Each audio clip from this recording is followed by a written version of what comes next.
Subsidy സാധനങ്ങളുടെ വില വർദ്ധിപ്പിക്കാനുള്ള തീരുമാനത്തിനിടെ ആളൊഴിഞ്ഞ സംസ്ഥാനത്തെ സപ്ലൈകോ ഔട്ട്ലെറ്റുകൾ. മിക്കവാറും ഔട്ട്ലെറ്റുകളിലും സബ്സിഡി സാധനങ്ങൾ ലഭ്യമല്ലാത്തതാണ് സാധാരണക്കാരെ സപ്ലൈകോയിൽ നിന്ന് അകറ്റുന്നത്. 3-അംഗ സമിതിയുടെ റിപ്പോർട്ട് നാളെ നടക്കുന്ന മന്ത്രിസഭാ യോഗത്തിൽ പരിഗണിക്കും.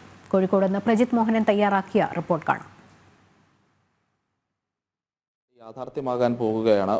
13 സാധനങ്ങൾക്കാണ് നിലവിൽ സപ്ലൈകോയിൽ സബ്സിഡി ലഭിക്കുന്നത്.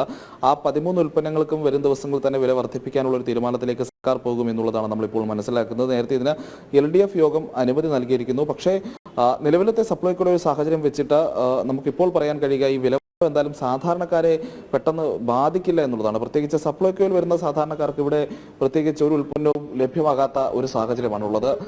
കേരളത്തിൽ എവിടെ നോക്കിയാലും സപ്ലൈകോയുടെ ഇത്തരം ഔട്ട്ലെറ്റുകൾ, നമ്മളിപ്പോഴുള്ളത് കോഴിക്കോട് ഒരു സപ്ലൈകോയുടെ ഒരു സൂപ്പർ മാർക്കറ്റിലാണ്. ഇത്തരം സൂപ്പർ മാർക്കറ്റുകൾ ഒന്നും ഇവിടെയും ഈ പറഞ്ഞ രീതിയിൽ സപ്ലൈകോയുടെ സ്ഥാപനങ്ങളിൽ ഒരു സാധനവും കൃത്യമായി ലഭ്യമല്ല. സബ്സിഡി സാധനങ്ങൾ ഒന്നും തന്നെ ലഭ്യമല്ലാത്ത സാഹചര്യമുണ്ട്. നിലവിൽ നമ്മളുള്ള ഈ സപ്ലൈകോ ഔട്ട്ലെറ്റിൽ പോലും ആകെ സബ്സിഡി ലഭിക്കുന്നതിൽ ശബരി വെളിച്ചെണ്ണ മാത്രമാണ് വിപണിയിൽ ലഭ്യമാക്കിയിട്ടുള്ളത്. മറ്റ് സാധനങ്ങളൊന്നും തന്നെ ഈ ഔട്ട്ലെറ്റിൽ ലഭ്യമല്ല. എല്ലായിടത്തും ഒഴിഞ്ഞ റാക്കുകളും മറ്റ് കബോർഡുകളും ഒക്കെയാണുള്ളത്. ഇവിടെ ഒന്നും സാധനങ്ങളില്ല. ദൃശ്യങ്ങളിൽ തന്നെ വ്യക്തമാണ്. അപ്പോൾ നിലവിലത്തെ സാഹചര്യത്തിൽ ഈ വില വർധനവ് അല്പം പരിഹാസത്തോടെ നമുക്ക് പറയേണ്ടി വരും. കാരണം എന്തിനാണ് ഈ സാധനങ്ങൾ ലഭ്യമല്ലാതെ ഇതിന്റെ വില കൂടെ വർദ്ധിപ്പിക്കുന്നത്?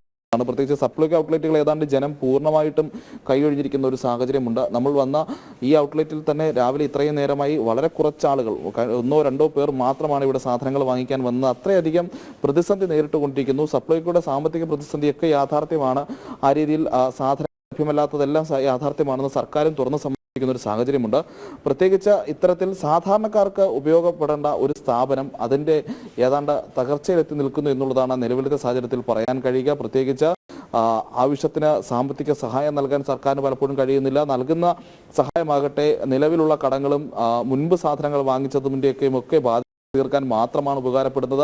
പുതിയതായി ഇതിനെ ഒന്ന് പുനരുദ്ധാരണത്തിന് പോലും സംവിധാനത്തിന് സാധ്യമാകാത്ത രീതിയിൽ സപ്ലൈകോ എന്ന് പറയുന്ന സ്ഥാപനം തകർന്നുകൊണ്ടിരിക്കുകയാണെന്ന് വേണമെങ്കിൽ നമുക്ക് നിലവിൽ പറയാം. അതിനിടയിലാണ് ഈ 13 സബ്സിഡി സാധനങ്ങളുടെയും വില വർദ്ധിപ്പിക്കാനുള്ള ഒരു തീരുമാനം കൂടി സർക്കാർ എടുക്കുന്നത്. അങ്ങനെയെങ്കിൽ ഈ സ്ഥാപനത്തെ എങ്ങനെ മുന്നോട്ട് കൊണ്ടുപോകാൻ കഴിയുമെന്നുള്ളൊരു ചോദ്യമാണ് ഇപ്പോൾ പ്രധാനമായും വരുന്നത്. പ്രത്യേകിച്ച് സാധനങ്ങൾ വാങ്ങിക്കാൻ ആളുകളില്ല. അപ്പോൾ ഇനി ലഭ്യമാകാത്ത സാധനങ്ങളുടെ വില കൂടി വർദ്ധിപ്പിക്കാൻ സർക്കാർ തീരുമാനമെടുക്കുമ്പോൾ അത് സപ്ലൈകോ എന്ന് പറയുന്ന അതിസാധാരണക്കാരെ സഹായിക്കേണ്ട ഈ പറഞ്ഞ രീതിയിലുള്ള ക്രിസ്മസ് പോലെയുള്ള ഓണം പോലെയുള്ള ഉത്സവങ്ങളിൽ ജനങ്ങൾക്ക് ഏറ്റവും കൂടുതൽ ആശ്വാസമാകേണ്ട ഒരു സ്ഥാപനം അതിന്റെ ധർമ്മം നിർവഹിക്കാൻ കഴിയാത്ത രീതിയിലേക്ക് പോകുകയാണ് എന്നുള്ളതാണ് യാഥാർത്ഥ്യം.